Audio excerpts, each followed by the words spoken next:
Hello అండి, ఈరోజు మా ఇంటి వంట గోంగూర సొరకాయ పులుసు అండి. అంటే ముందుగా సొరకాయని కొంచెం పెద్ద పెద్ద ముక్కలుగా కట్ చేసుకోవాలి, చెక్కు తీసి.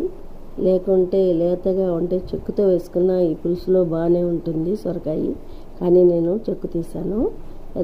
కొంచెం పెద్ద సొరకాయ ముక్కలు కట్ చేసుకొని పులుసులోకి, ఆ తర్వాత గోంగూరను కూడా శుభ్రంగా ఒలిచి ఉంచుకుని కడిగేసి ఒకసారి అవి కుక్కర్లో పెట్టుకోవాలన్నమాట. గోంగూర మీద కుక్కర్లో గోంగూర పెట్టి, గోంగూర తర్వాత సొరకాయ ముక్కలు, ఒక 2-3 పచ్చిమిరపకాయలు, ఉల్లిపాయ ముక్కలు వేసి పసుపు కారం తగినంత వేసుకోవాలి, మనం పులుపు తగినట్టు.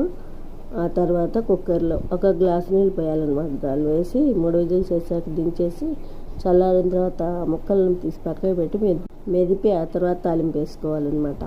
అలా ఇవేమో వడియాలండి, నంచుకోవడానికి వడియాలు వేయించాను.